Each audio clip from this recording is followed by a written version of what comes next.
ಹೆಜ್ಜೆ ಮುಂದಿಟ್ಟಿದ್ದೆ, ಆದರೆ ನಿನ್ನನಿಗಲೇ ಶೂಟ್ ಮಾಡಿ ಬಿಡುತ್ತೇನೆ. ಪೊಲೀಸರು ನಮ್ಮನ್ನು ಹಿಡಿಯಲಿಕ್ಕೆ ಬಂದಂತೆ ಕಾಣುತ್ತೆ. ಬೇಗನೆ ನಿನ್ನ ಅಣ್ಣನನ್ನು ಕರೆದುಕೊಂಡು ಮನೆಯಾಗಿ ಆಸ್ಪತ್ರೆಗೆ ಹೋಗಿ. ನಾನು ಮಾತ್ರ ನಿನ್ನನ್ನು ಒಂಟಿಯಾಗಿ ಬಿಟ್ಟು ಹೋಗಲ. ಹಾಗೆ ಹಠ ಹಿಡಿಯುವ ಸಮಯವಿದಲ್ಲ ಅತ್ತಿಗೆ. ನಾನು ಜೈಲಿಗೆ ಹೋಗುವುದಂತೂ ಖಚಿತ. ಹೋದ ಮರು ಕ್ಷಣದಲ್ಲಿಯೇ ಬಿಡುಗಡೆಯಾಗಿ ಬರುತ್ತೇನೆ, ನೀವೇನು ಚಿಂತಿಸಬೇಡಿ. ಆದರೆ ಈಗ ಅಣ್ಣನನ್ನು ಆಸ್ಪತ್ರೆಗೆ ಕರೆದುಕೊಂಡು ಹೋಗುತ್ತಿದ್ದೆ. ಸತ್ತರೂ ಕೂಡ ನಾವು ಜೊತೆಯಾಗಿ ಸಾಯೋಣ. ಆದ್ರೆ ಯಾವುದೇ ಕಾರಣಕ್ಕೂ ನಿನ್ನನ್ನು ಮಾತ್ರ ಪಾಪಿಗಳ ಕೈಯಲ್ಲಿ ನಾನು ಕೊಟ್ಟು ಹೋಗೋದಿಲ್ಲ. ಅದೇ ಈ ನಿನ್ನ ಮೈದನ ಜೈಲಿಗೆ ಹೋಗುತ್ತಾನೆಂದು ದುಃಖಿಸಿ ಕಂಬನು ನಿರತದಿರಮ್ಮ. ನಾನಿಲ್ಲದ ಸಮಯದಲ್ಲಿ ಯಾವನಾದರೂ ಕೂಹಕ್ಕಿ ನನ್ನ ಮಗ ನನ್ನ ಮನೆತನದ ಮೇಲೆ ಕಣ್ಣು ಹಾಕಿದರೆ ಅವತ್ತೇ ಅವನ ಹೇಳೋ ಮಣ್ಣಲ್ಲಿ ಹೊಗೆದು ಬರುತ್ತೆ. ಈ ಮಾತು ಸತ್ಯ.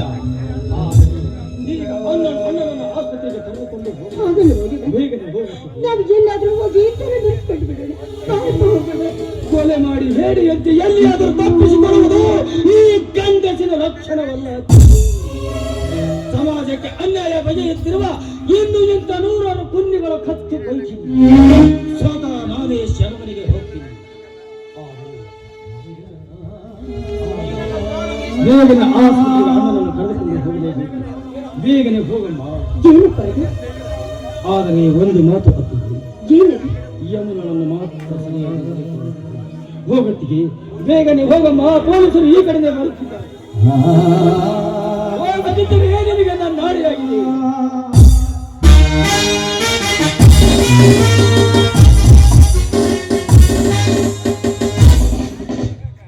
ಮೋಸ ಮಾಡಿದೆಯೋ ಇನ್ಸ್ಪೆಕ್ಟರ್, ಮೋಸ ಮಾಡುವಷ್ಟೇ ಏಕೆ? ಏಡಿಯಂತ ತಪ್ಪಿಸಿಕೊಂಡು ಓಡಿ ಬರುವ ನಿನ್ನ ರಕ್ತವನ್ನು ಭೂಮಿಗೆ ಹರಿಸಿ ನಿನ್ನನ್ನು ಅರೆಸ್ಟ್ ಮಾಡಿ ಹೋದ್ದು ಲಾಕಪ್ ಹಾಕಲಿಕ್ಕೆ ಬಂದಿರುವೆ. ನಿನ್ನಿಂದ ತಪ್ಪಿಸಿಕೊಂಡು ಓಡಿ ಹೋಗಲಿಕ್ಕೆ ನಾನೇನು ನಿನ್ನಂತ ಹೇಡಿಯಲ್ಲ. ಸಮಾಜಕ್ಕೆ ಅನ್ಯಾಯ ಬಗೆಯುತ್ತಿರುವ ಎಂತ ನೂರಾರು ಕೊಂದಿಗಳ ಕತ್ತು ಕೊಯ್ತೀನಿ. ಸ್ವತಃ ನಾನೇ ಚರಮನೆಗೆ ಹೋಗ್ತೀನಿ. ಆದರೆ ಲಂಚ ತಿಂದ ಕೆಂಚರ ಹಾಗೆ ಈ ಶಕ್ತಿಗೆ ಇಲ್ಲದ ಅಪಶಬ್ದ ಮಾತನಾಡಿದರೆ ನಾಯ ದೇವತೆ ಅಂತಿರುವ ಈ ನಿನ್ನ ಖಾಕಿ ಬಟ್ಟೆ ಕಳಚಿ ನಿನ್ನ ಮೈ ಚರ್ಮ ಮಾಡಿ ಎಚ್ಚರದಿಂದ ಮಾತನಾಡು. ನನಗೆಲ್ಲ ಮಾತಾಡುತ್ತೀಯ ಬದಲಾಯಿಸ್ತಾರ ಮಗ. ಅರೆಸ್ಟ್ ಮಾಡಿ ಅವನನ್ನು. ಆಡೋಲೆ ಉದ್ರೇಗೌಡನ ಮನೆ ಪ್ರವೇಶಿಸಿ ಕರಿಯ ಮರೆಯನ್ನು ಕೊಲೆಗೈದು ನನಗೇನ ಸೊಕ್ಕಿನಿಂದ ಮಾತಾಡುತ್ತೀಯ ಬದ್ಮಾಸ್ತನ ಮಗನೇ. ನಿನ್ನಂತ ಡಕೈತರಿಗೆ ಇದೆ ಪೊಲೀಸ್ ಬೇಡ್.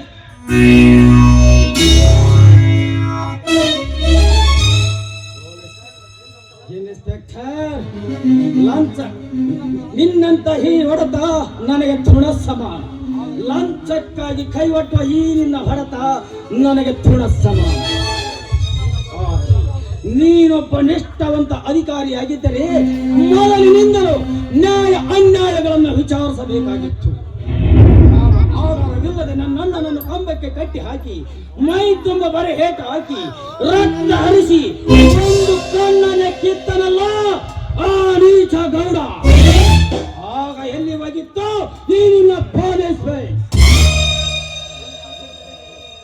ನಿನ್ನ ಪೊಲೀಸ್ ಸ್ಟೇಷನ್ ಹೆದರಿಗೆನೆ ಗಂಡುಳ ಗರತಿಯಾದವರನ್ನು ಶೀಲಗೆಡಿಸಿ ಅವರನ್ನು ಆಳಾಗಲೇ ಕೊಲೆ ಮಾಡಿದನಲ್ಲ ಆ ಗೌಡ. ಆಗ ಎಲ್ಲಿ ಹೋಗಿತ್ತು ಈ ನಿನ್ನ ಪೊಲೀಸ್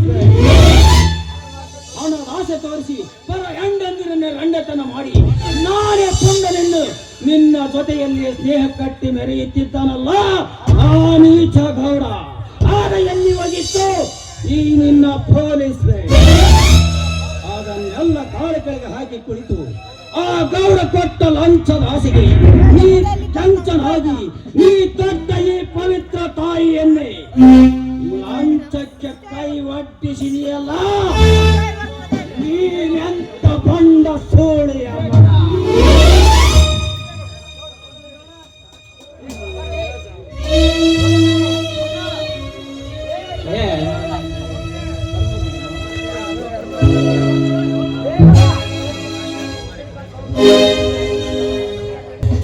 ಇನ್ಸ್ಪೆಕ್ಟರ್, ಇದು ಎಂತ ಮಾನವ ಮಾತು.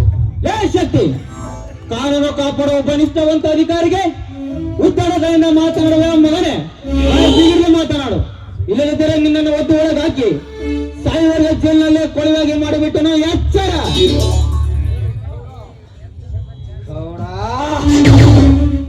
ಈ ಶಕ್ತಿ ಜೈಲಿಗೆ ಹೋಗುತ್ತಾನೆಂದು ತಿಳಿದು ನೀನೇನಾದರೂ ನನ್ನ ಮನೆತನಕ್ಕೆ ಅನ್ಯಾಯ ಮಾಡಿದ್ದೆ. ಆದರೆ ನೀನೆಲ್ಲಿಯೇ ಅಡಗಿಕೊಂಡು ಕುಳಿತಿದ್ದರೂ ಸರಿ, ಬಿಡುಗಡೆಯಾಗಿ ಬಂದು ನೀನು ನಿನ್ನ ತಾಯಿಯ ಗರ್ಭದಲ್ಲಿ ಅಡಗಿಕೊಂಡು ಕುಳಿತಿದ್ದರೂ ಸರಿ, ಆ ನಿನ್ನ ತಾಯಿಯ ಭೂಗರ್ಭವನ್ನೇ ಅರಿದು ಹಾಕಿ ಹಿಡಿದು ತಂದು ನಿನ್ನ ಶಿರ ಕಡಿದು ನಮ್ಮೂರ ಬಿಸಿಯ ಬಾಗಲಿಗೆ ಕಟ್ಟದಿದ್ದರೆ ನಮ್ಮವ್ವ ನನ್ನ ಗಂಡಗಡದಳಂತ ತಿಳಿಗಾಡಲಿ, ಮೆಂಡಗಡದಳಂತ ತಿಳಿ. ಮಗನ ಎಚ್ಚರವಿರಲಿ.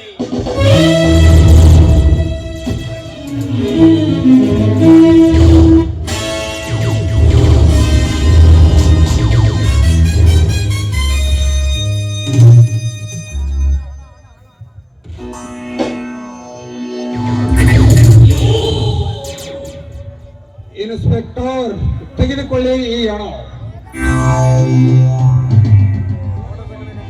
ಇವನಿಗೆ ಮಾತ್ರ ಜೀವಾವಧಿ ಶಿಕ್ಷೆ ಆಗುವಂತೆ ಮಾಡಿದರೆ ನನ್ನ ಅರ್ಥ ಆಸ್ತಿಯನ್ನು ನಿನ್ನ ಹೆಸರಿಗೆ ಬರೆಯುತ್ತೇನೆ.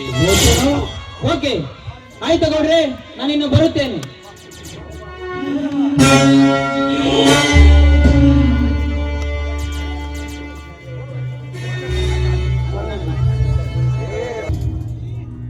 ಶಕ್ತಿ, ಈಗಲಾದರೂ ಚೆನ್ನಾಗಿ ಅರ್ಥ ಮಾಡಿಕೊಂಡ್ಯಾ ಈ ಗೌಡನೆಂಥವನೆಂಬುದು.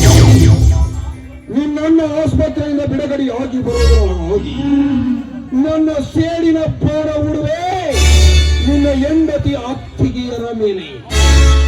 ಆ ಕಿಡಿಮದ್ದಿನ ಮಗನಸವೇ ಗಂಡ ಹೆಂಡತಿ ಇಬ್ಬರನ್ನು, ಆಮೇಲೆ ಅವರಿಬ್ಬರನ್ನು ಅಟ್ಟಿ ಮುದ್ದಿಟ್ಟು ನಿನ್ನ ಆಸ್ತಿಯನ್ನೆಲ್ಲ ಎತ್ತಾಕಿ ನಿನ್ನನ್ನು ಕಳಿಸುವೆ ರಾಜ್ಯದ ಸೇವೆ ಮಾಡಲು.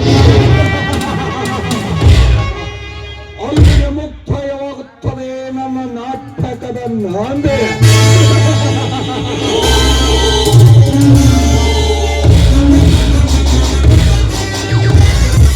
ತಂಡಿ ತಂಡಿ ಹಬ್ಬದಾಗ ಕೇಳಿ ಜಂಪರ ಮಾಡಿದ ಫ್ಯಾಷನ್.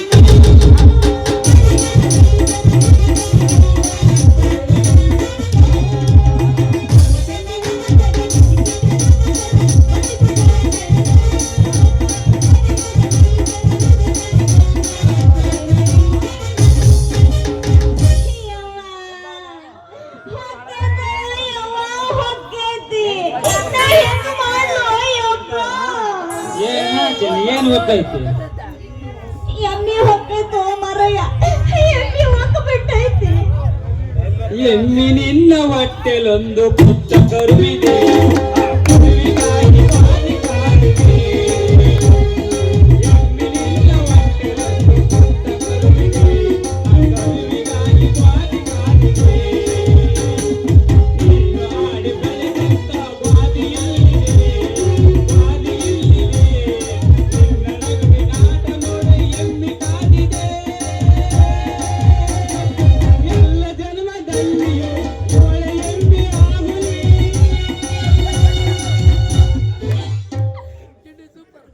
ಎಮ್ಮಿ ಹೊಕ್ಕೈತ ನಾನ್ ಹೊಯ್ಕೊಳಕಾತೀನಿ ಎಲ್ಲ ಕಾಯ್ದೆ ಮಾಡಲ್ಲಿ. ಒಗ್ಗೋಡಿನ ಮಂಜಾಳ ಹಿಂಗರ ಹೇಳ ಹೋಗೈತಿ ಹೋಗೈತಿ ಅಂದ್ರ ನಾನು ಯಾವಾಗಾರ ಹೋಗೈತೇನಂತ ಗಾಬರಿಯಾಗಿದ್ದೆ. ಏ ನಿಮ್ಮವನ ಎಮ್ಮಿ ಕೊಂಡು ವಾರದ ಹೊಕ್ಕಂಡೈತಿ ಅಂದಿನಿ. ಹೋಗೋಣಿನ ಮಂಜಾಳ ಆಗ್ಲಿ ಹಿಂಗರ ಹೇಳ.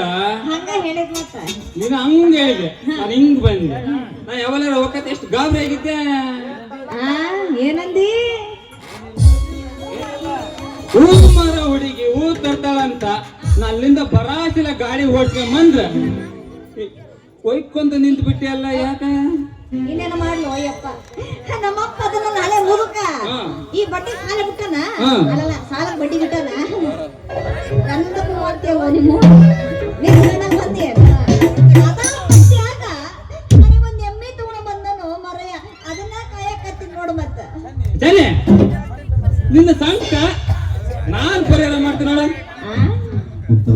ಇದು ಯಾವ ದೊಡ್ಡ ಮಾತಾಡ್ತೀನಿ.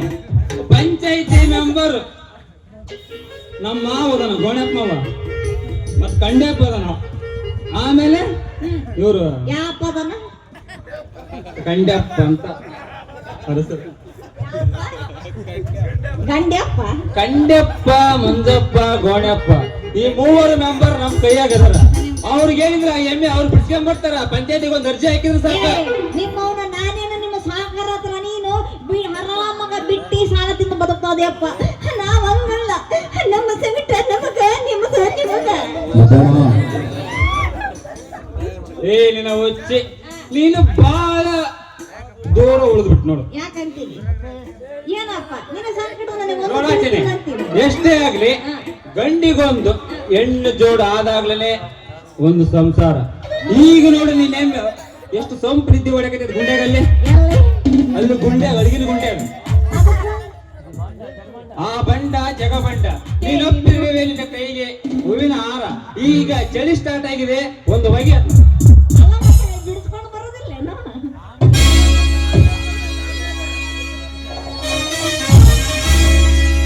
ಏನು ತಳ ತಳ ಹೊಡಿತವಲ್ಲ ಎಲ್ಲ ಹುಡುಗರು ನಿನ್ನ ಮುಂದೆ ಪ್ರೇರ ಕಣ್ಣಿಗೆ ಹಚ್ಚಿದ ಕಾಜಲ.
ಎಮ್ಮಿ ಕಾಯಿ ಅಂತಂದೇಳಿ ದಂಧನಿ ಮೇಲೆ ಕಳಿಸಿದ್ರೆ ಈ ಕಮ್ಮಿ ಜಾತಿ ಅನ್ಕೊಂಡ ಮೇಲೆ ರೇಷ್ಮೆ ಒಳ್ಳ ಕುಡಿಯಕತ್ತಿ ನಿನ್ನೇನ್ ಮಾಡ್ಲತ್ತಿ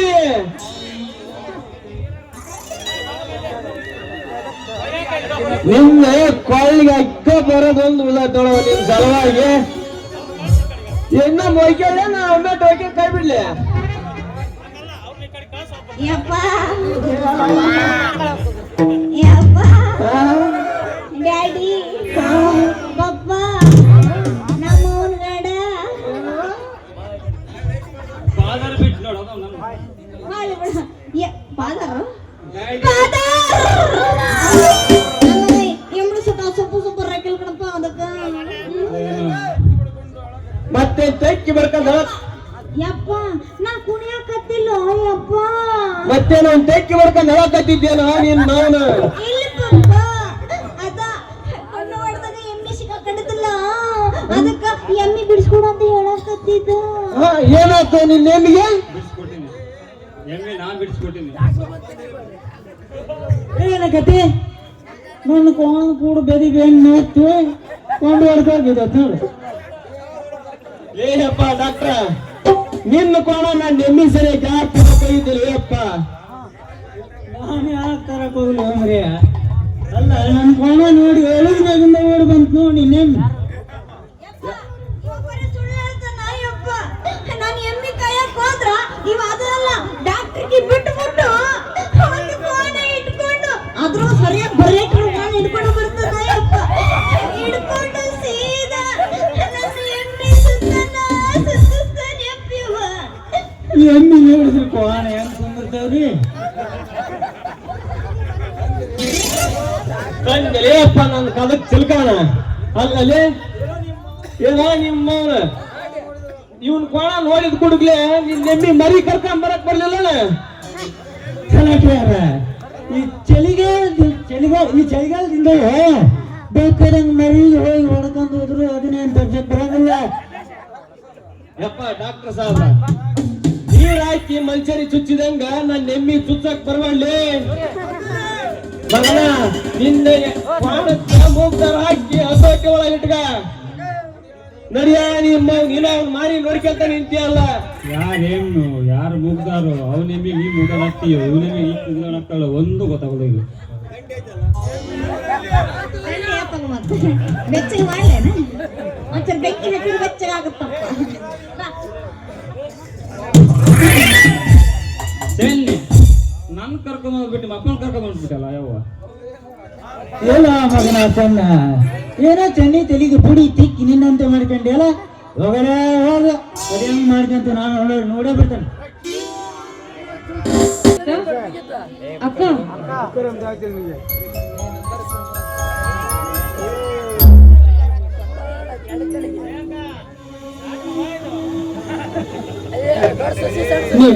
ದಿನ ನೀನು ಈ ರೀತಿ ಅಳ್ತಾ ಕೂತ್ಕೊಂಡ್ರೆ ನಿನ್ನ ಆರೋಗ್ಯದ ಗತಿ ಏನು? ಆಗಿದ್ದು ಆಗೋಯ್ತು ಅಂತ ನಿನ್ನ ದುಃಖವನ್ನ ಕಮ್ಮಿ ಮಾಡ್ಕೊ. ನೋಡು, ಮಾವನವರು ಇನ್ನೂ ಬಂದಿಲ್ಲ. 9 ಗಂಟೆ ಆಯ್ತು. ಇವಾಗಾದ್ರೂ ಸ್ವಲ್ಪ ಊಟ ಮಾಡಬಾರಮ್ಮ. ಎಂದು ಪಾರಿಶ್ರ ವಶವಾಗಿ ಹೋದನು ಅಂದೇ ಈ ನನ್ನ ಹಸಿರು ಕೂಡ ನನ್ನ ಗಂಡನ ಕಣ್ಣದ ಕೆತ್ತಲು ಕೂಡ ಆ ಬಣ್ಣದರಿಕರು ಇನ್ನು ನಮ್ಮ ಮನೆತನದ ಮೇಲೆ ಕಾಲೂರಿ ಎನ್ನುತ್ತಿದ್ದಾರೆ. ಹೇಗೆ ಸಹಿಸಿಕೊಳ್ಳಲಿ ಈ ಬಾಧೆ? ಸಹಿಸಿಕೊಳ್ಳಬೇಕು. ಯಾಕೆಂದ್ರೆ ಆ ಬ್ರಹ್ಮ ನನ್ನ ಹಣೆ ಬರದಲ್ಲಿ ಹೀಗೆ ಆಗಬೇಕು ಅಂತ ಆ ವಿಧಿ ಲಿಖಿತವನ್ನ ಬರೆದಿರಬೇಕಾದ್ರೆ ಅದೇನೇ ಕಷ್ಟ ಬಂದರೂ ಸಹಿಸಿಕೊಳ್ಳಬೇಕು. ಅದು ನಮ್ಮ ಕರ್ತವ್ಯ ಕೂಡ. ಯಾವುದು ಕರ್ತವ್ಯ, ನನಗೊಂದು ಕೂಡ ತಿಳಿಯದಾಗಿದೆ. ಈಗ ಜೀವನವೆಲ್ಲ ಕಾಡ್ಗಿಚ್ಚಿನ ಕತ್ತಲಿನಲ್ಲಿ ಆವರಿಸಿದಂತಾಗಿದೆ. ಸತ್ಯ ಧರ್ಮದ ಹೋರಾಟದಲ್ಲಿ ಶಿವಶಕ್ತಿಯನ್ನು ತೊಡಗಿದ್ದೆ ಆದ್ರೆ ಅವರ ಕಾಲ ಈ ಗಂಗಾ ಯಮುನೆಯರ ಬಾಳು ಕತ್ತಲಲ್ಲೇ ಮುಳುಗಿ ಹೋದಂತೆ ನಮ್ಮ ಜೀವನ ಕಾಲ ಸರ್ಪದ ವಿಷಕ್ಕೆ ಬಲಿಯಾದಂತಾಗಿದೆ. ಇದು ಹೀಗಿರುವಾಗ ಎಲ್ಲಿಂದ ಲಭಿಸುವುದು ನಮ್ಮ ಜೀವನಕ್ಕೆ ಅಮೃತದ ಧಾರೆ? ಆ ಕ್ಷೀರ ಸಮುದ್ರವನ್ನು ಕಡಿಯುವಾಗ ಕಾರ್ಕೋಟಕ ವಿಷವೇ ಒಕ್ಕಿ ಬಂದಾಗ ನಮಗೆ ಅಮೃತವನ್ನ ನೀಡುವ ಸಲುವಾಗಿ ಆ ಶ್ರೀಹರಿ ಬಂದೇ ಬರ್ತಾನೆ. ಅಲ್ಲಿಯವರೆಗೂ ನಾವು ಸಮಾಧಾನವಾಗಿರ್ಬೇಕು. ಬಾರಮ್ಮ, ಸಮಾಧಾನ ಹೇಗೆ ಮಾಡಿಕೊಳ್ಳಬೇಕು? ಸಮಾಧಾನ ನನ್ನ ತಂಗಿ ಶೀಲ ಹೆಣ್ಣು ಮಾಡಿ ಅವಳನ್ನು ಕೊಂದಾಗ ಮಾಡಿಕೊಂಡೆ ಸಮಾಧಾನ. ನನ್ನ ಗಂಡನನ್ನ ಕಟ್ಟಿ ಹಾಕಿ ಅವಳನ್ನು ಚಾಟಿಯಿಂದ ಹೊಡೆದು ಅವರ ಕಣ್ಣನ್ನು ಕಿತ್ತಾಗ ಮಾಡಿಕೊಂಡೆ ಸಮಾಧಾನ. ಹೆತ್ತು ತಾಯಿಗಿಂತ ಹೆಚ್ಚಾಗಿ ಸಾಕಿದ ನನ್ನ ಮೈದಿನ ಸೆರೆಮನೆಯ ವಾಸಕ್ಕೆ ಹೋದಾಗ ಮಾಡಿಕೊಂಡೆ ಸಮಾಧಾನ. ಇಡೀ ನಮ್ಮ ವಂಶವನ್ನೇ ಸುಟ್ಟು ಹಾಕಬೇಕೆಂದು ಹೊಂಚು ಹಾಕಿ ನಿಂತಿದ್ದಾಗ ಹೇಗೆ ಸಮಾಧಾನ ಮಾಡಿಕೊಳ್ಳಲಿದ್ದಂಗೆ ನಾನು ಹೇಗೆ ಸಮಾಧಾನ ಮಾಡಿಕೊಳ್ಳಲಿ? ನೋಡಮ್ಮ, ಹಿರಿಯರಾದ ನೀವು ಈ ರೀತಿ ಯಾವಾಗಲೂ ಅಳುತ್ತಾ ದುಃಖವನ್ನ ಕಳೆದುಕೊಂಡು ಕುಳಿತುಕೊಂಡ್ರೆ ಇನ್ನು ನಮ್ಮಂತವರ ಪಾಡಿ. ನೋಡಮ್ಮ, ನಿನಗಿಂತ ಹೆಚ್ಚು ದುಃಖ ಮಾಡಬೇಕಾದವಳು ನಾನು. ಯಾಕಂದ್ರೆ ನನ್ನ ತಂದೆ ಕೊಲೆಯಾಗಿ ಹೋದ, ಈಗ ನನ್ನನ್ನ ಮನೆ ಬಿಟ್ಟು ದೂರ ಹೋದ. ಗಂಡನಿದ್ದಾನೆಲ್ಲ ಆಸೆಯಿಂದ ಬದುಕಬೇಕಾದ್ರೆ ಮಾಡಿಕೊಂಡ ಗಂಡ ಜೈಲು ಸೇರಿದ ಅಂದ ಮೇಲೆ ನಾನೆಷ್ಟು ದುಃಖ ಪಡಬೇಕೋ ನೀನೇ ಹೇಳಕ್ಕ. ದಯಮಾಡಿ ನನ್ನ ಕ್ಷಮಿಸುತ್ತಂಗೆ, ಕ್ಷಮಿಸಿಬಿಡ. ನಾನು ಸಮಯ ಆಯ್ತು, ನಾನು ಊಟ ಮಾಡಿ ಮಲಗಿರಿಯಂತೆ.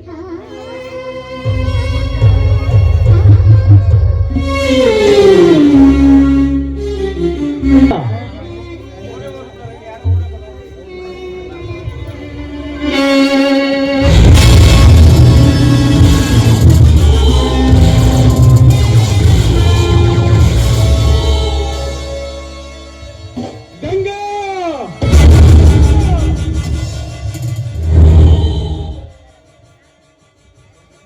ಮಾವ, ಈಗ ಬಂದಿಯ ಮಾವ?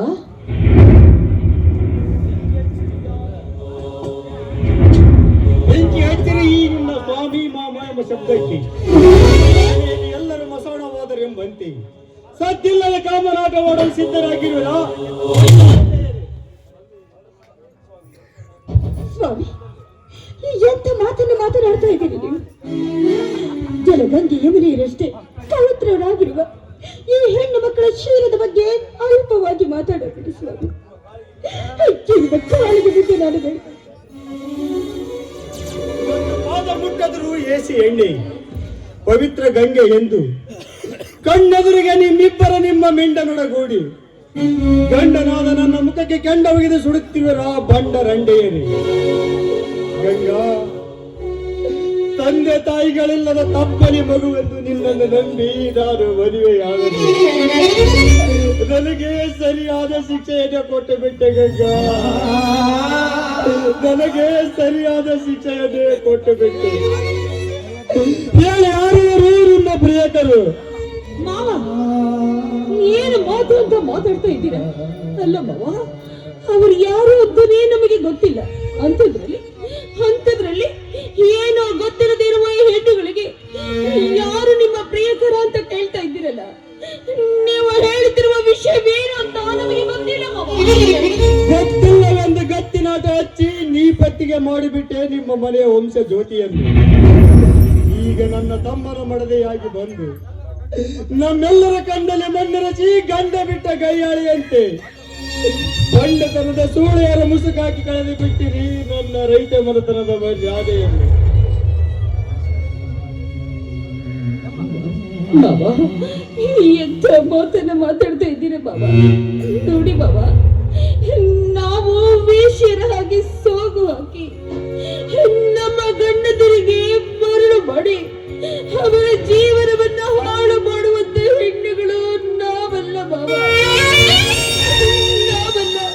ನೋಡಿ ಬಾಬಾ, ನಾನೊಬ್ಬ ಪುಂಡ ಗಂಡಸು ಅಂತ ಆ ಸೀತಾ ಮಾತೆಯನ್ನ ರಾವಣ ಕೆಣಕಿದ್ರು ಕೂಡ, ಅವನೊಬ್ಬ ಕಾಮುಕನಾಗಿದ್ರು ಕೂಡ, ಅವನ ಹೆಂಡತಿ ಮಹಾಸತಿ ಮಹಾಗರತಿ ಮಂಡೋದರಿಯಂತೆ ನಾವು ಕೂಡ ನಮ್ಮ ಶೀಲವನ್ನ ಕಾಯ್ದುಕೊಂಡಿದ್ದೇವೆ ಮಾವ. ನಮ್ಮ ಮಾತನ್ನು ನಂಬಿ ಮಾವ, ನಮ್ಮ ಮಾತನ್ನು ನಂಬಿ. ಯಮುನಾ, ಹೊತ್ತು ಮತ್ತೆ ಬಿತ್ತದಿರು ಬಣ್ಣದ ಮಾತನ್ನು. ಪ್ರತ್ಯಕ್ಷ ಕಂಡರೂ ಪರೋಕ್ಷವಾಗಿ ನನಗೆ ಎದುರುತ್ತರ ಕೊಡುತ್ತಿರುವೆ ಎಂದಾಗ ನೀನು ಯಾವ ಜಾತಿ ಹೆಣ್ಣು? ಗಂಗಾ, ಕೊಡು ನಿನ್ನ ತಂಗಿ ನೀಡಿದ ಈ ಮಾತಿಗೆ ಉತ್ತರವನ್ನು. ರಾವಣನ ಹೆಂಡತಿ ಮಹಾಸತಿ ಮಂಡೋದರಿಯಂತೆ, ನೀನು ಗರತಿಯಂತೆ, ನಾವು ರಾವಣರಂತೆ. ಬೇಗ ಎಲುಗಗ್ಗ, ಯಾವುದು ಸತ್ಯ ಸ್ವಾಮಿ, ಕಾಣುವ ಕಣ್ಣಿಗೆ, ಈ ಕಾಮಾಲಿ ಕಣ್ಣಿಗೆ ಕಾಣುವ ಜಗತ್ತೆಲ್ಲ ಹಳದಿ ಎಂಬಂತೆ ನೀವು ಕಾಲಕ್ಕೆ ಎದುರಾಗಿ ಮಾತನಾಡ್ತಾ ಇದ್ದೀರಿ. ಅದು ಆ ಧರ್ಮರೆಡ್ಡಿ ಆ ಮಲ್ಲಮ್ಮನ ಸತ್ಯಕ್ಕೆ ಒಪ್ಪಿಕೊಂಡರಂತೆ. ಜೊನ್ನು ಆ ಸೀತಾ ಮಾತೆಯ ಸತ್ಯಕ್ಕೆ ಆ ಶ್ರೀರಾಮಚಂದ್ರನೇ ಒಪ್ಪಿಕೊಂಡದಂತೆ. ಭಾನುಮತಿಯ ಪತಿವ್ರತ ಧರ್ಮಕ್ಕೆ ಆ ದುರ್ಯೋಧನ ತಬ್ಬಿಕೊಂಡನಂತೆ. ಹೀಗಿರುವಾಗ ನಮ್ಮಿಬ್ಬರ ಪತಿವ್ರತ ಧರ್ಮವನ್ನ ನಾವು ಯಾವ ರೀತಿಯಾಗಿ ಸಾಬೀತನ್ನು ಮಾಡಬೇಕು? ಅದು ಅಲ್ಲದೆ ನೋಡಿ,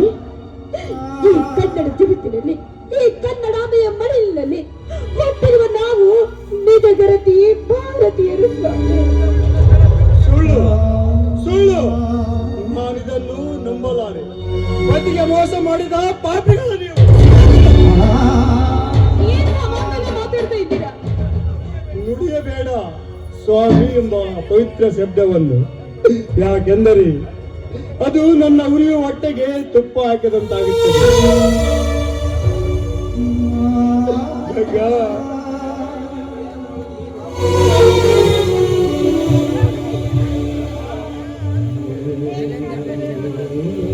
ದುರ್ಗಾ, ಹೇಗೆ ತಾಳಲಿ ಈ ತಾಪವನ್ನು?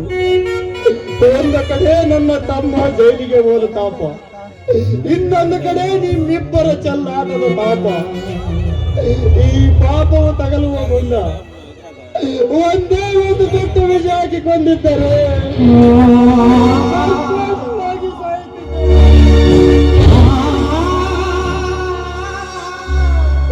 ಬೇಡ ತಾಯಿಯರೇ, ಬೇಡ. ನೀವಿನ್ನು ಈ ಪಾಪಿಯ ಮುಖ ನೋಡಬೇಡಿರಿ. ನನ್ನ ಪಾಡಿಗೆ ನಾನು ಆಗಿಬಿಡುತ್ತೇನೆ. ನಗುತ್ತೈತೆ ದೈವಾಲಿ, ಅಳುತ್ತೈತೆ ಜೀವಾಲಿ. ನಗುತ್ತೈತೆ ದೈವಾಲಿ, ಅಳುತ್ತೈತೆ ಜೀವಾಲಿ. ವಿಧಿಯಾಟ ಕಂಡೋರ ಮಾನವ, ವಿಧಿಯಾಟ ಕಂಡೋರ ಮಾನವ. ನಗುತ್ತೈತೆ ಅಳುತ್ತೈತೆ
ಕಣ್ಣಿಗೆ ಹಾಕಿ ನೋಡಿದ್ದು?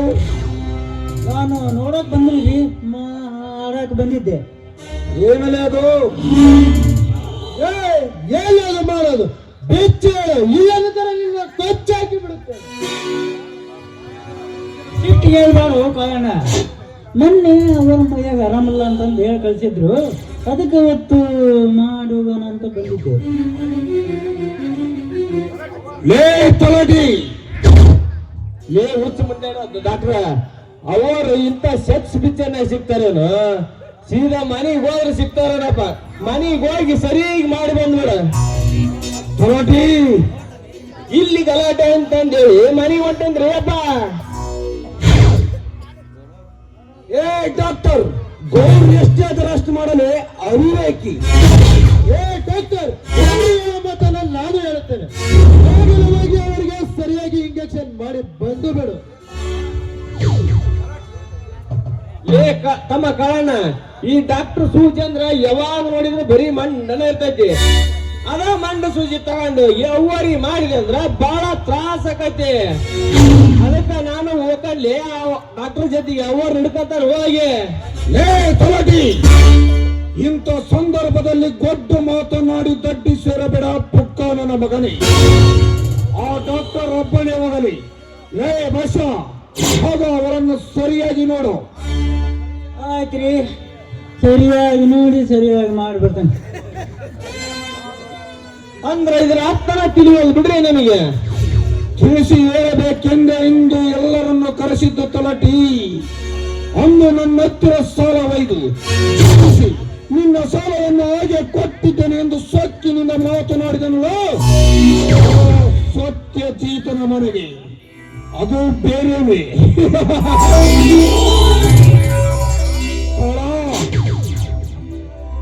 ಅಪ್ಪನೇ ಆಗಲಿಲ್ಲ, ಈ ಚಳಿಯಲ್ಲಿ ಸುಟ್ಟ ಹಾಕಿ ಬರವೆ. ಬೆಂಕಿ ಹಚ್ಚಿ ಬಿಡೋಡಿ ನಾಯಿಗಳನ್ನು ಅದರ ಲೋಕಿ ಸುಟ್ಟು ಭಸ್ಮ ಮಾಡಿಬಿಡು. ಅಂದಾಗ ತೀರ್ತದೆ ನನ್ನ ಸಾಲ ಮುಳುಗಿಸಿದ ಸೇಡು. ಆ ಸತ್ಯಜೀತನ ಹೆಂಡತಿ ಕೊಂದ್ರ ಮಾತ್ರಕ್ಕೆ ಮುಗಿಯಲಿಲ್ಲ ಗೌಡ್ರೆ ನಮ್ಮ ಸೇಡು. ಸೇಡಿಗೆ ಸೇಡೆಂಬ ಮಿಡಿನಾಗರ ಎಡೆ ಎತ್ತಿ ಆಡಬೇಕಾದರೆ ಹೊತ್ತು ತನ್ನ ಕಚ್ಚಿ ತಿಳಿಸಬೇಕು ಆ ಸತ್ಯಜೀತನ ಹೆಂಡತಿಯನ್ನು. ಅಂದಾಗ ಬುದ್ಧಿ ತೀರಿಸಲೇಬೇಕಾಗುತ್ತದೆ ಆ ಬಡ ತಾಯಿ ನನ್ನ ಮಗನಿಗೆ. ಕೈ ಬಿಡದ ಏರಿಸಬೇಕು ಅವಳ ಮುಡಿಗೆ ಮಲ್ಲಿಗೆ ಮಾಲೆಯನ್ನು. ಅದಕ್ಕೆ ಈ ಸಾಹೇಬ್ರ ಅನುಮತಿ ಬೇಕಲ್ರಿ ಗೌಡ್ರೆ? ಅನುಮತಿ ಎಂಬ 4 ಅಕ್ಷರವನ್ನು ಎಂದೋ ಈ ನಮ್ಮ ಗೌಡರ ಜೇಬಿನಲ್ಲಿ ಉಗಿದು ಬಿಟ್ಟಿದ್ದೇನೆ ತಲಾಟೆ. ಹೌದಾಗ ಪ್ರತಿಯೊಂದು ಹಳ್ಳಿಗಳ ರೆಕ್ಕೆ ಕಿತ್ತು ತಿನ್ನಬೇಕಾಗಿದೆ ಈ ಪುಡಾರಿ ಗೌಡ. ಗೌಡ್ರೆ, ಗೌಡನೆಂಬ ಓಂಕಾರದ ಬಿಡಿ ಇಲ್ಲಿ ನೆಲೆಸಬೇಕಾದರೆ ಮೊದಲು ಮುಗಿಯಲಿ ಆ ಯಮುನೆಯ ಶೀಲ. ಇನ್ಸ್ಪೆಕ್ಟರ್ ಮಲ್ಲ ನೆನೆಸಿಕೊಳ್ಳಬೇಕಾದ ಈ ನಮ್ಮ ಗೌಡನಿಗೆ ಆ ಯಮುನೆಯನ್ನು ಹೊತ್ತುಕೊಂಡು ಇವರ ಆತ್ಮ ಶಾಂತಿ ಪಡಿಸದಿದ್ದರೆ ನನ್ನ ಹೆಸರು ಕೊಡ್ಲಿಕ್ಕೆ ಕಾಣದೆ ಹೆಣ್ಣನ್ನು ಬೇಕಾದ ಪಂಜರದೊಳಗೆ ಬಚ್ಚಿಟ್ಟು ಆ ಪಂಜರದ ಒಂದೊಂದು ಹೆಸರನ್ನು ಸೀಳಿ ಆ ಸುಂದರದ ಹೆಣ್ಣನ್ನು ಹಣ್ಣತ್ತು ಈ ನಮ್ಮ ಗೌಡನಿಗೆ ತಿನ್ನಬಡಿಸದಿದ್ದರೆ ನನ್ನ ಹೆಸರು ಕೊಡ್ಲಿಕ್ಕೆ ಕರಿ ಕಾಣದೆ.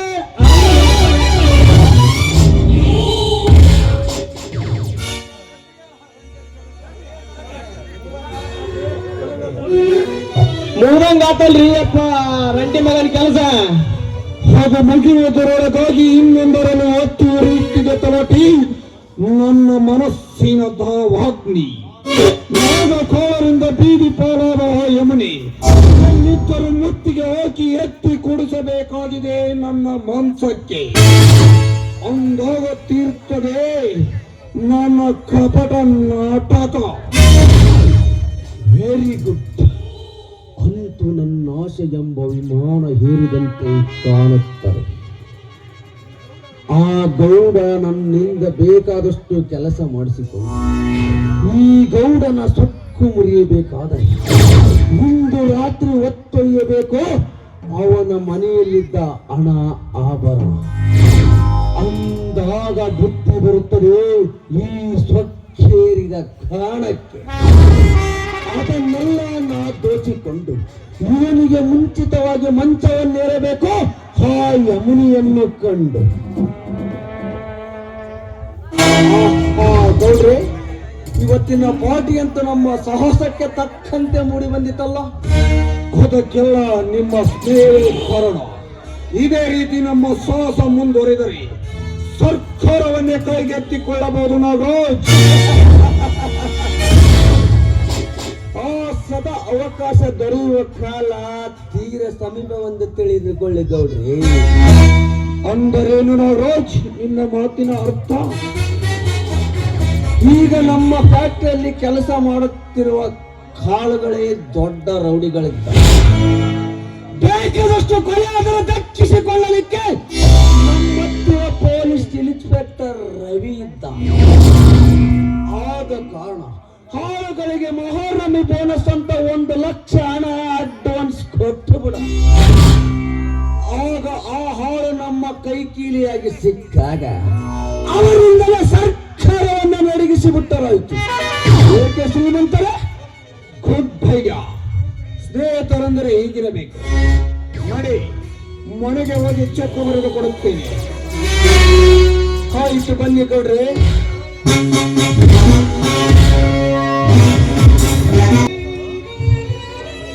ತಂದೆ ಶಿವಶಂಕರ, ಎಂಥ ಪರಿಸ್ಥಿತಿಯ ಒತ್ತಡಕ್ಕೆ ಸಿಲುಕಿಸಿದ ತಂದೆ ನನ್ನನ್ನು. ರೈತನೇ ರಾಷ್ಟ್ರದ ಸಂಪತ್ತೆಂದು ಹೊರ ನೀಡಿ ಕಳಿಸಿದ ನೀನು ಇಂದು ರೈತನೇ ರಾಷ್ಟ್ರದ ಭಿಕ್ಷಕರೆಂದು ತೋರಿಸಿದೆಯಾ ನನ್ನನ್ನು? ಹೇಳು ತಂದೆ, ಹೇಳು. ಈ ರೈತನಿಂದಾದ ಅನ್ಯಾಯವೇನು? ತಮ್ಮ ನನ್ನಿಂದ ದೂರಾಗಿ ಜೈಲು ಸೇರಿದ ನಿಜವಾದ ರೈತ ನೀನೇ ಎಂದು ಎತ್ತಿಕೊಂಡ ಭೂಮಿ ತಾಯಿ ಕಟುಕ ಶ್ರೀಮಂತರ ವಶವಾದಳು.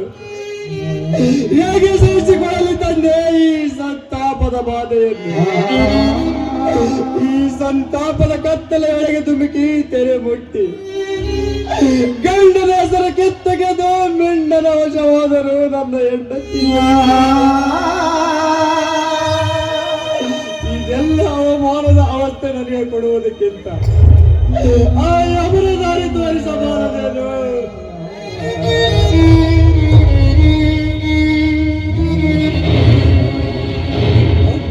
ಭೂಮಿ ತಾಯಿ, ನಿನಗೆ ಕೂಡ ಬೇಡವಾದ ನನ್ನ ನಿನ್ನ ಒಡಲಿನಿಂದ ಹೊರನೂಕಿದೆಯಾ? ಮಣ್ಣಿನಿಂದಲೇ ಚಿನ್ನ ಎಂದು ನಂಬಿದ ಈ ನಿನ್ನ ಮಗನಿಂದ ಹಸಿವಿಗಾಗಿ ಬಲ ಕೊಡುತ್ತಿರುವೆಯಾ? ಹೇಳು ತಾಯಿ, ಹೇಳು. ಎಷ್ಟೊಂದು ತಾಳಲಿ ಹಸಿವನ್ನು? ನಾನೊಬ್ಬ ಅನಾಥನಾದನೆ, ನಾನೊಬ್ಬ ಹುಚ್ಚನಾದನೆ, ನಾನೊಬ್ಬ ಹುಚ್ಚ, ನಾನೊಬ್ಬ ಹುಚ್ಚ. ಇಷ್ಟಾದ್ರೂ ತೃಪ್ತಿ ಇಲ್ಲ ಈ ಹಸಿದೊಡಲಿಗೆ. ಬಡವನ ಬಾಳು ಬರಿದೆ ಗೋಳು, ಬಡವನ ಬಾಳು ಬರಿದೆ ಗೋಳು.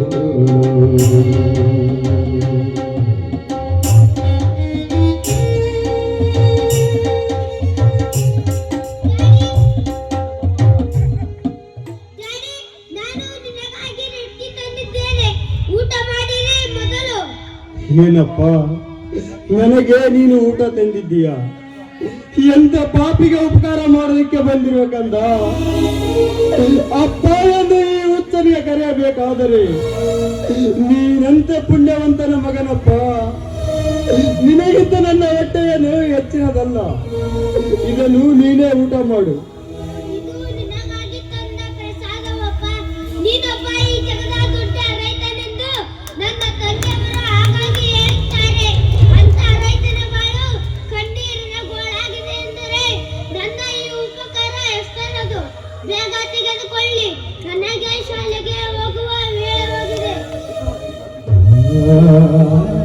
ಮಗು ಬಾಲಕ, ನನ್ನ ಶರೀರ ಇದ್ದು ಸತ್ತಂತೆಯಪ್ಪ, ನನ್ನ ಶರೀರ ಇದ್ದು ಸತ್ತಂತೆ.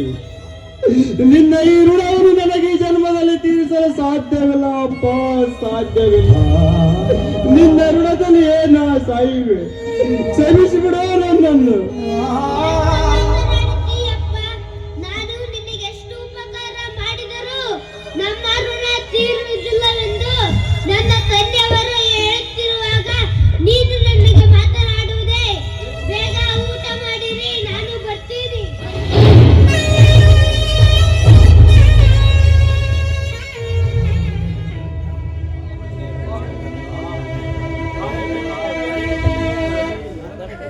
ಆಗಲಿ ಕಂದ, ಇವನ ತಂದೆ ಯಾರಿರಬಹುದು, ಇರಲಿ. ಮೊದಲು ಹಸಿವೆಯಾಗಿ ಬಾಳುವ ಈ ಹೊಟ್ಟೆಗೆ ಅನ್ನ ಹಾಕೋಣ. ಕಲ್ಲಾದಯಕ್ಕೆ ಓ ದೇವರೇ, ಕಲ್ಲಾದಯಕ್ಕೆ ಓ ದೇವರೇ, ಬಡವರಿಗೆ ನೀಡುವ ನೀನಾಸರೆ, ಬಡವರಿಗೆ ನೀಡುವ ನೀನಾಸರೆ, ಕಲ್ಲಾದಯಕ್ಕೆ ಓ ದೇವರೇ, ಕಲ್ಲಾದಯಕ್ಕೆ ಓ ದೇವರೇ, ಬಡವರಿಗೆ ನೀಡುವ ನೀನಾಸರೆ, ಬಡವನ ಬಾಳು ಕಣ್ಣೀರ ಗೋಳು, ಬಡವನ ಬಾಳು ಕಣ್ಣೀರ ಗೋಳು, ಕೃಪ ತೋರಿ ಕಾಪಾಡಯ, ಕೃಪ ತೋರಿ ಕಾಪಾಡಯ,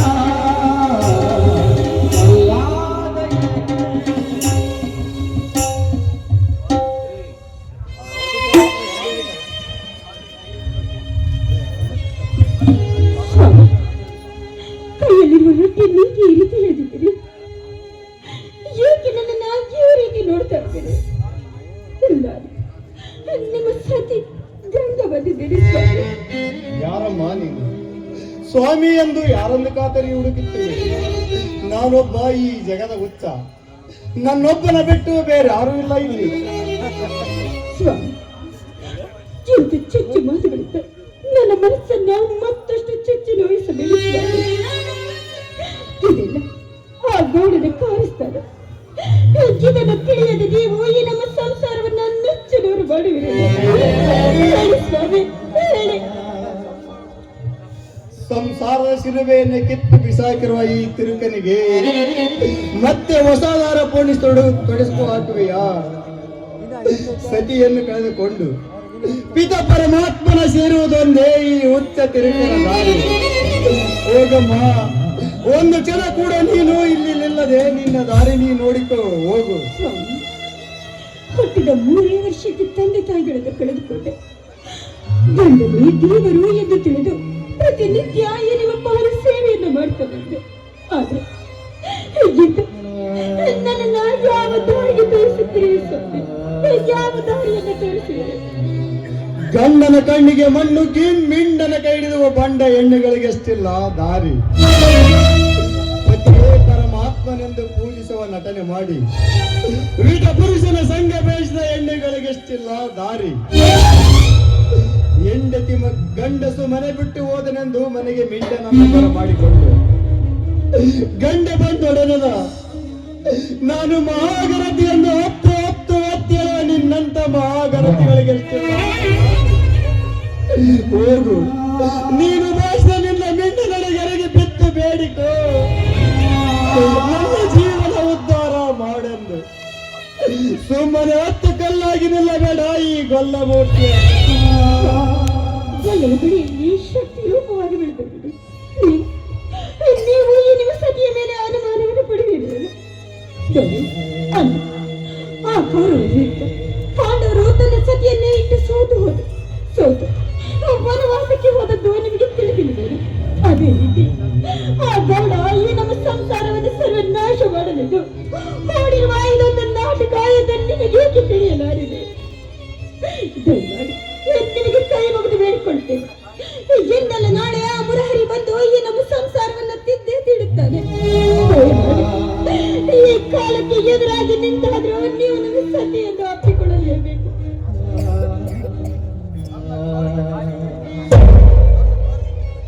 ನನ್ನ ಕಾಲಿಗೆ ಬಿದ್ದು ಹತ್ತು ಅಂಗಲಾಚಿ ಬೇಡಿಕೊಂಡರು. ನಿನ್ನನ್ನು ಎತ್ತಿ ಹಿಡಿಯುವ ಶಕ್ತಿ ಕೂಡ ಕಳೆದುಕೊಂಡಿದ್ದೇನೆ ಗಂಗಾ. ನಾನೀಗ ಎಲ್ಲಾ ಶಕ್ತಿಯನ್ನು ಕಳೆದುಕೊಂಡ ನಿರ್ಗತಿಕ. ಆಸ್ತಿ, ಅಂತಸ್ತು, ಸತಿ ಸಂಸಾರ ಎಂಬುದನ್ನೆಲ್ಲ ತೊಳೆದು ಹಾಕಿ ಬರಿಗೈ ಹಿಂದಿರುವ ಈಗ ನನಗೀಗಿರುವುದೊಂದೇ ಆ ಶಿವನ ದಾರಿ. ಸ್ವಾಮಿ, ಹೀಗೇಕೆ ಮಾತನಾಡಿದ್ರಿ ಸ್ವಾಮಿ? ಇದನ್ನೆಲ್ಲ ಸಹಿಸಿಕೊಳ್ಳುವಂತ ಶಕ್ತಿ ಖಂಡಿತವಾಗಿ ನನಗಿಲ್ಲ ಸ್ವಾಮಿ.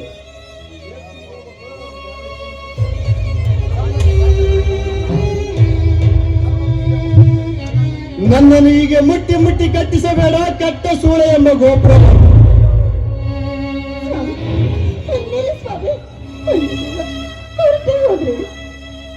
ಆ ದುರಹಂಕಾರ ಈ ನಮ್ಮ ಸಂಸಾರವನ್ನು ಹಾಳು ಮಾಡಲೆಂದು ಎಷ್ಟೆಷ್ಟೇ ಕಷ್ಟಪಟ್ಟರು ಕೂಡ ನಾನು ಪೂಜಿಸಿರುವ ಆ ದೇವರು ಕಲ್ಲಾಗಿ ಕುಳಿತನೇನು. ಏಕೆಂದರೆ ಅಂದು ಆ ದ್ರೌಪದಿಯ ಸೀರೆಯನ್ನು ಸೆಳೆಯುವಾಗ ಶ್ರೀಕೃಷ್ಣನ ಅವತಾರವನ್ನು ತಾಳೆ ನೀನು ಬರಲಿಲ್ಲವೇನು? ಆ ಸೀತೆಯನ್ನ ರಾವಣ ಅಪಹರಿಸಿಕೊಂಡು ಹೋದಾಗ ರಾವಣ ಅವತಾರವನ್ನು ತಾಳೆ ನೀನು ಬರಲಿಲ್ಲವೇನು? ಆ ಹಿರಣ್ಯಾಕ್ಷರನ್ನು ಸಂಹಾರ ಮಾಡೋದಕ್ಕೋಸ್ಕರ ನೀನು ನರಸಿಂಹನ ಅವತಾರವನ್ನು ತಾಳಲಿಲ್ಲವೇನು? ಏನೆಲ್ಲ ಸಂಸಾರವೇ ಸರ್ವನಾಶವಾಗಿ ಹೋಗ್ತಾ ಇದ್ರು ತಮ್ಮನ ಕುಳಿತಿರುವೆ ಆತಂದೆ. ಈ ಬರಹಣ್ಣಿನ ಮೇಲೆ ನಿನಗೆ ಕರುಣೆ ಬಾರದೇನು? ಇಷ್ಟೆಲ್ಲ ಆದ ಮೇಲೂ ನನ್ನಂತ ಹೆಣ್ಣು ಯಾತಕ್ಕಾಗಿ ಬದುಕಿರಬೇಕು? ಬದುಕಿರಬಾರದು.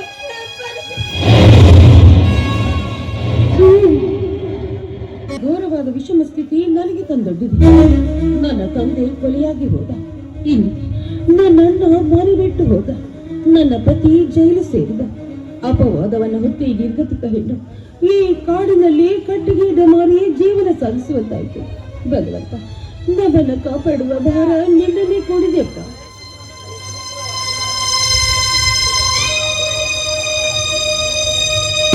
ಬಾರೋ ಬಾರೋ ರಣಬೀರ, ಬಾರೋ ಪ್ರೀತಿಯ ನೀ ಬಂದರೆ ದಿಗ್ವಿಜಯದ ಹಾರ. ಬಾರೋ ಬಾರೋ ರಣಬೀರ, ಬಾರೋ ಪ್ರೀತಿಯ ಸರದಾರ.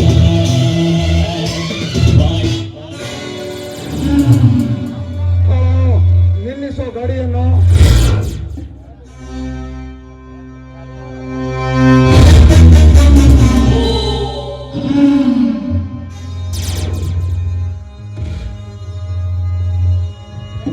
ಹೇಗೆ ಬಗೆ?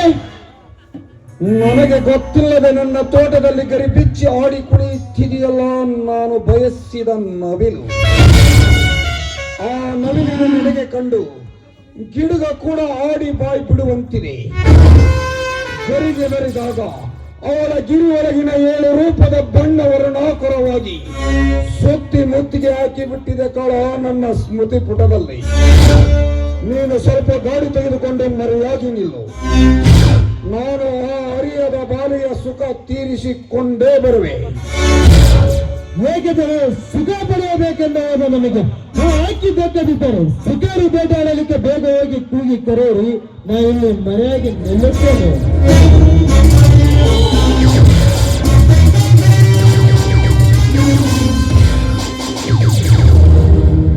ಯಮುನಾ,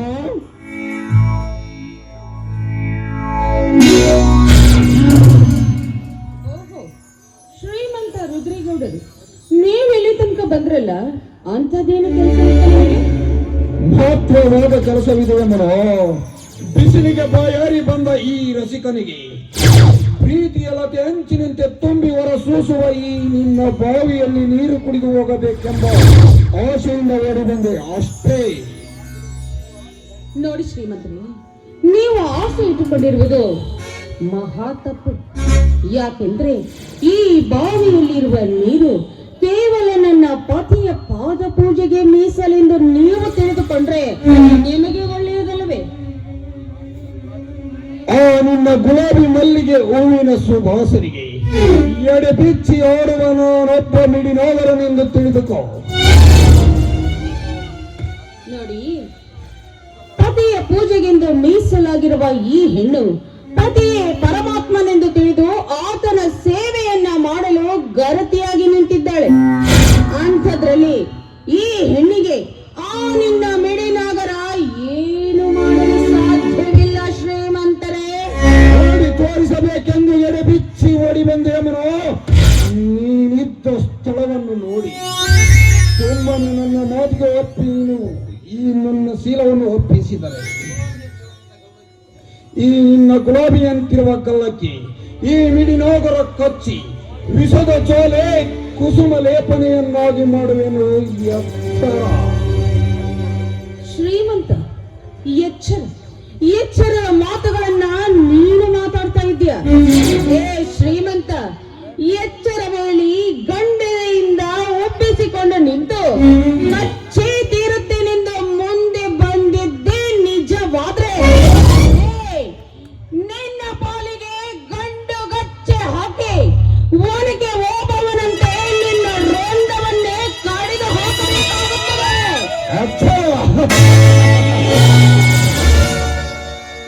ನನಗೆ ಎಚ್ಚರ ಹೇಳುವ ಹುಚ್ಚು ಎಣ್ಣಿ.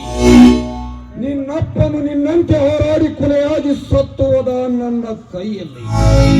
ಈ ಗೌಡನ ಸಿರ ಕಡಿಯಬೇಕೆಂದ ನಿನ್ನ ಗಂಡನಾಗಿ ಜೈಲು ಸೇರಿದ ನನ್ನ ಕೈಯಲ್ಲಿ. ರೈತರ ರೂವಾರಿಯಾಗಿ ಬೆಳೆದ ನಿನ್ನ ಮಾವ ನನ್ನನ್ನು ಎದುರಾಕಿಕೊಂಡು ಹೆಂಡತ ಸೊಸೆಯಿಂದ ದೂರಾದಿ ಭಿಕ್ಷೆ ಪಾತ್ರೆ ಹಿಡಿದ. ನೀನೀಗ ಗಂಡನೇ ದೇವರೆಂದು ಚೆಂಡು ತಿರುವಿ ಮಾತನಾಡಿದರೆ ಗಂಡ ಕೆಟ್ಟ ಸೂಳೆಯಾಗುವ ನನ್ನ ಕೈಯಲ್ಲಿ. ಏನು ಮಾತಾಡ್ತಾ ಇದ್ಯಾ? ನೀನು ಹೇಳುವ ಮಾತು ಕೇಳಿದ್ರೆ ನಿನ್ನ ಮಾತುಗಳಿಗೆ ನಿನ್ನ ಬೆನ್ ಹಿಂದೆ ಓಡಿ ಬರುವುದಕ್ಕೆ ಈ ಯಮುನ ಏನೋ ಷಂಡನ ಹೆಂಡತಿ ಅಲ್ಲ ಕಣ. ಕುರಿ ಹಾಲನ್ನ ಕುಡಿದು ಗಂಡ ಗಚ್ಚೆ ಹಾಕಿ ನಿನ್ನಂತ ನೂರಾರು ಪಂಡರ ತಲೆಯನ್ನ ಕಡಿಯುವ ಗಂಡುಗಳಿ ಆ ಶಕ್ತಿಯ ಹೆಂಡತಿ ಈ ಯಮುನ.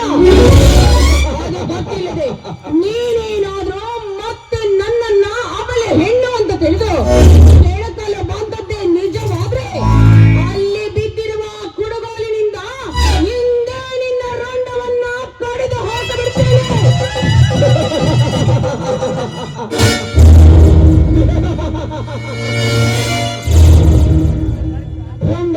ನೆನೆಸಿಕೊಂಡಿರುವ ಈ ರುದ್ರೇಗೌಡನ ಚೆಂಡಿಗೆ ಕೈ ಹಾಕಲು ನಿನಗೂ ಸಾಧ್ಯವಿಲ್ಲ, ಪುಂಡ ಗಂಡನಿಗೂ ಸಾಧ್ಯವಿಲ್ಲ. 16,000 ಹೆಣ್ಣರನ್ನಾಳುವ ಕೃಷ್ಣನಂತೆ 100 ಜಾತಿಯ ಹೆಣ್ಣುಗಳನ್ನಾಳುವ ಈ ರುದ್ರೇಗೌಡ ಕಣ್ಣಿಟ್ಟ ಹೆಣ್ಣಿನ ಶಿರ ಕೆಲಸದೆ ಬಿಟ್ಟವನಲ್ಲೋ ಈ ಛಲವಂತಕ ಮಲ್ಲ. ಸುಮ್ಮನೆ ಹಠ ಹಿಡಿಯಬೇಡ, ಹಠ ಹಿಡಿದು ದುಃಖಕ್ಕೀಡಾಗಬೇಡ. ನನ್ನ ಕೈಯಲ್ಲಿ ನಾನು ಒಲೆದರೆ ರುದ್ರೇಗೌಡ, ಒಲೆಯದಿದ್ದರೆ ಭದ್ರೇಗೌಡನಾಗಬೇಕಾಗುತ್ತದೆ. ಬೇಗನೆ ಒಳಬಡಿಸುವ ಈ ನಿನ್ನ ದೇಹ.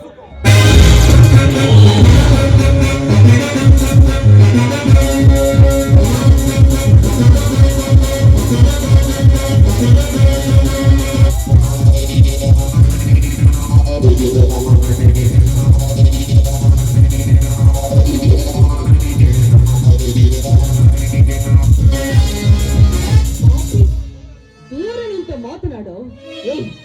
ಮಗಳಂತಿರುವ ನನ್ನ ಮೇಲೆ ಈ ರೀತಿ ಮಾಡುವುದಕ್ಕೆ ನಿನಗೆ ಸ್ವಲ್ಪನಾದ್ರೂ ನಾಚಿಕೆನೆ ಅನ್ನೋದಿಲ್ವೇನೋ?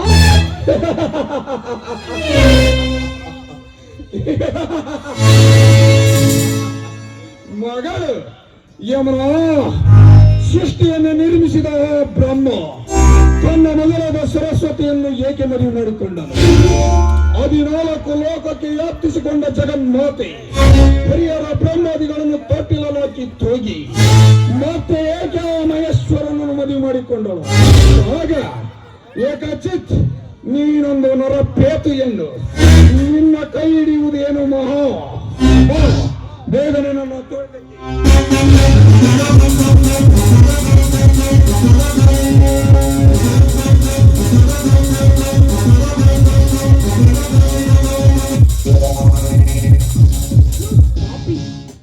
ಕಂಡ ಹೆಣ್ಣುಗಳಂತೆ ಇವಳದೇನ ಬಂಡಗೆಟ್ಟಿರುವ ಶೀಲ ಅಂತ ತಿಳಿದು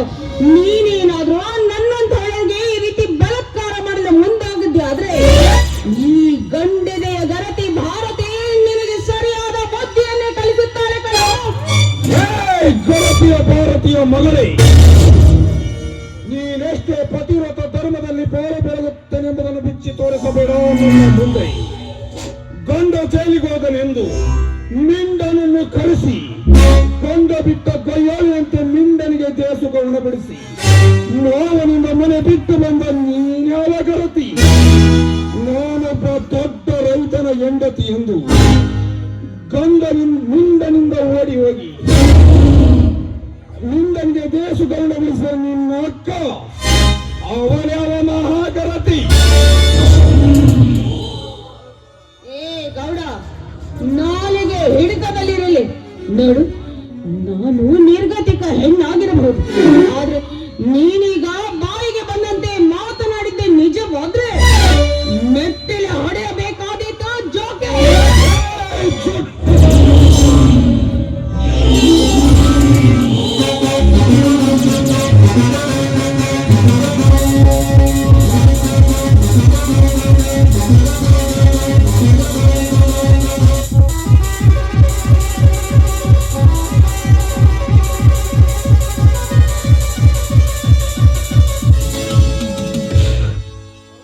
ಪರಶುರನನ್ನು ನನ್ನ ಕಾವಡಿಯಲ್ಲಿ ಹಾಕಿ ತುಳಿದು ನೆಟ್ಟಿಸಿದ ಈ ಕೆಟ್ಟ ರುದ್ರೇಗೌಡನಿಗೆ ನೆಟ್ಟು ಎತ್ತುರಿಯ ಕೆಟ್ಟ ಸೋಳೆ. ನೀನೀಗ ನನ್ನ ಕೈಯಲ್ಲಿ ಸಿಕ್ಕು ಬಿದ್ದಿರುವ ಬೇಟಿ ಸೋಮನೆ ಹಿಡಿದಾಟ ತೆಗೆದು ಹಾಕಿ ಈ ಹಠಯೋಗಿ ದಿಟರಾಜನ ಸೂಳೆಯಾಗಿ ಸುಖ ನೀಡಿದರೆ ಸರಿ. ಇಲ್ಲವಾದರೆ ಒಟ್ಟ ಮೊಟ್ಟೆಯನ್ನು ಬಿಚ್ಚಿ ಬಿಸಾಕಿ ಈ ಅರಣ್ಯದಲ್ಲಿ ಕೊಚ್ಚಿ ತಿನ್ನುವೆ ನಿನ್ನ ಕೆಂಪು ಹೊರಣದ ಶೀಲ.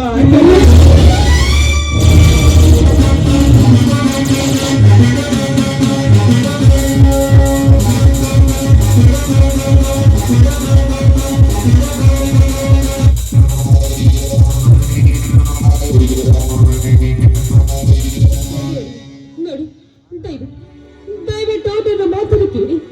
ನಾನೀಗಾಗಲೇ ನಿರ್ಗತಿಕ ಪರಿಸ್ಥಿತಿಯಲ್ಲಿ ಒದ್ದಾಡುತ್ತಿದ್ದೇನೆ. ದಯವಿಟ್ಟು ನನ್ನ ಶೀಲವನ್ನು ಹಾಳು ಮಾಡಿ.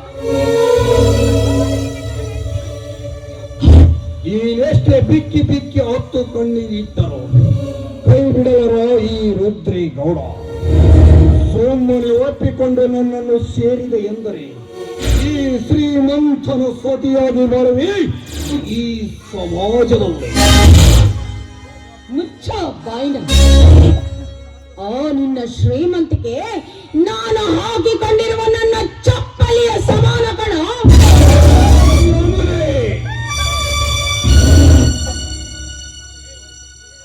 ನೋಡು, ನೀನೇ ರೀತಿ ಹೊಡೆದರೆ ನಾನು ಹೆದರಿಕೆಕೊಂಡು ನಿನ್ನ ಹಿಂದೆ ಓಡಿ ಬರುವ ಹೆಣ್ಣಲ್ಲ ಈ ಯಮನ.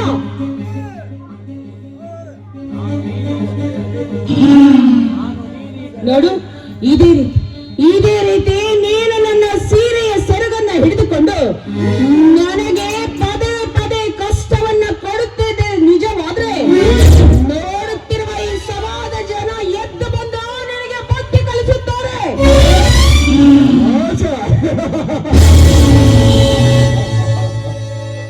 ಇದು ಒಂದು ಮೂರ್ಖ ಸಮಾಜ ಯಮನ. ಸಭೆಯವರೆಗೆ ದುಶ್ಯಾಸನ ದ್ರೌಪದಿಯ ಸೀರಸೆಳುವಾಗ ಏಕೆ ಮೂಕವಾಗಿತ್ತು ಈ ನಿನ್ನ ಸಮಾಜದ ಜನ? ಭಾನುಮತಿಯ ಗಲ್ಲಕ್ಕೆ ಚಿತ್ರಸೇನ ಗಂಧರ್ವ ಕಂಠದಿಂದ ಮುದ್ರಿಸಿದಾಗ ಏಕೆ ಮೂಕವಾಗಿತ್ತು ಈ ನಿನ್ನ ವಲಸು ಸಮಾಜ? ಸೀತೆಯನ್ನು ರಾವಣ ವೇಷ ಬದಲಾಯಿಸಿ ಬಂದು ಒತ್ತೊಯ್ದಾಗ ಏಕೆ ಮೂಕವಾಗಿತ್ತು ಈ ನಿನ್ನ ಏಸಿ ಸಮಾಜ? ಸಿಂಧೂರ ಲಕ್ಷ್ಮಣನ ತಂಗಿಯನ್ನು ಆ ಬೀನರಗೌಡ ಒತ್ತೊಯ್ದು ಸೀನ ಕಿತ್ತಾಗ ಏಕೆ ಮೂಕವಾಗಿತ್ತು ಈ ನಿನ್ನ ವಲಸು ಸಮಾಜ? ಪದೇ ಪದೇ ಇದೇ ಮಾತನ್ನ ಹೇಳುತ್ತಾ ಗರತಿ ಹೆಣ್ಣೊಬ್ಬಳನ್ನ ನಾನು ಕೆಡಿಸಿ ತೀರುತ್ತೇನೆಂದು ಮಠ ಹಿಡಿದು ವೇದಾಂತವನ್ನ ಹೇಳುತ್ತಾ ನೀನು ಮುಂದೆ ಬಂದರೆ ಖಂಡಿತವಾಗಿಯೂ ಈ ನಿನ್ನ ದೇಹ ಅಗ್ನಿ ಕುಂಡದಲ್ಲಿ ಕೊಳೆತು ಹೋಗುತ್ತದೆ. ಆಗ ಯಾವ ನೆಲೆಯೂ ನಿನಗೆ ಸಿಗುವುದಿಲ್ಲ ಕಣೋ. ಆದರದ ಎಣ್ಣೆ ಆಕ್ರೋಶದಿಂದ ಕಾಲ್ಕೆದರಿ ನಿಂತ ಈ ಹುಲಿ ರೋಯ ನಿನ್ನ ಮೇಲೆ ಎಗರಿ ಈರದೆ ಬಿಡುವವನಲ್ಲ, ನಿನ್ನ ಮಧು ತುಂಬಿದ ಮೃಗವಾದ ಸೇಲ.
ಶಕ್ತಿ ಈಗ ಸಿಕ್ಕಿತು ನನಗೆ ಮುಕ್ತಿ.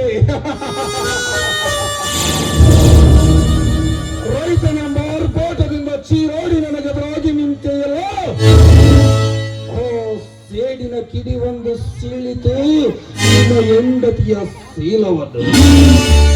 ಗಂಡು ಎಂದು ಹೇಳಿಕೊಳ್ಳುವ ಗಂಡದ ನಿನಗಿದ್ದರೆ ಮರಳಿ ಪಡೆದಿಗ ನಿನ್ನ ಶೀಲವನ್ನು.